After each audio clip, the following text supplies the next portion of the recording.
The Adventures of Tom Sawyer is a timeless classic from the great American author Mark Twain. Written in 1876, it follows a mischievous and rebellious boy by the name of, Tom Sawyer, obviously, in the fictitious town of St. Petersburg, Missouri. Throughout the book, he experiences all sorts of adventures, as the book implies, both perilous and treacherous, and light and heartwarming. As a disclaimer before reading this book, I would like to state that this book, being written in 1876 and being set in the 1840s, expresses some views on occasion over race and gender that are considered racist and sexist by today's standards. If you aren't really comfortable with that, then I would say that this book probably isn't one I'd recommend to you, but it's still a good read.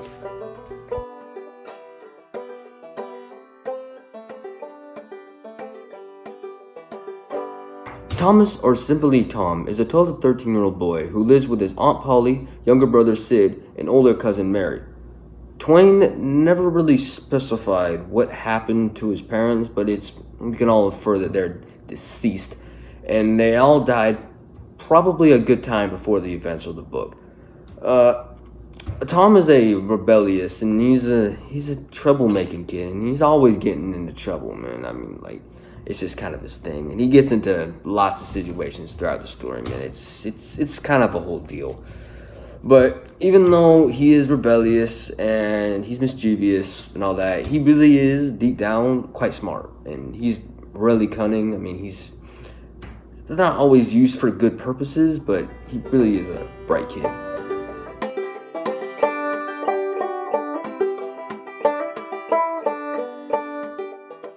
Aunt Polly is Tom's deceased mother's sister, and she is portrayed to the few illustrations in the book as a bit on the older side, probably around like mid-50s, I guess. She's the main maternal figure in Tom's life, and she's also really like super religious, all about that Jesus.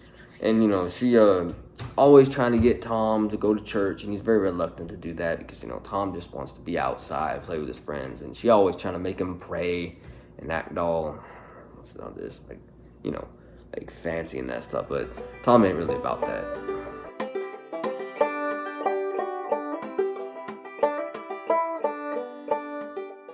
Huckleberry Finn is a boy around the same age as Tom, and they're friends before the book, and they're also become better friends during the events that unfold. He's described as a raggedy boy, always wearing worn and large clothing that's way too big for him. He has a father, but he's described as absent pretty much all the time, and a drunkard.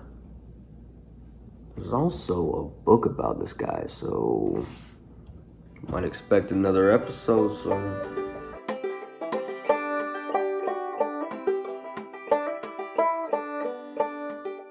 Injun Joe is the main antagonist of the story, but why that is would completely spoil everything. And we ain't really about that here, so unfortunately, or fortunately, I guess, you'll just have to read to figure out why that is. Anyway, I can describe him, though, in ways that doesn't spoil the story. Tom has described Injun Joe as a criminal, robber, and a murderer. So, yeah. Also, Twain describes him as someone of mixed European and Native American descent.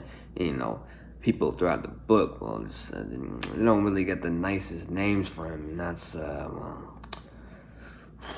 Alright, guys and girls, dude, we are literally right here. Mr. V is here, sleeping on the couch.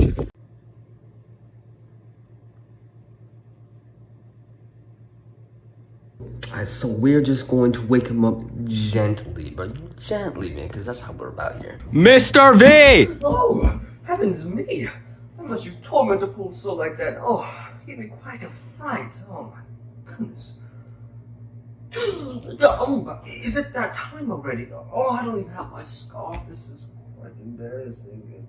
But I think I do have a few words for you tonight, and it's for... Oh yes, Tom Sawyer. Okay, let me think of a few. The first word I would say is blunder, which is a mistake, a very big one, usually followed by crowds laughing. It's a very embarrassing mistake, sort of like the one I just did. Anyway, the second one is famished, which is a word to describe someone who is very, very hungry. And the third and final word is unavailing, which is a word to describe a attempt that is pitiful and achieves nothing. Okay, now that Mr. V is done, I'll go over the themes and then we'll conclude the episode just like how it usually goes. So I'd say the themes are definitely childhood, the dangers of reality, and imagination.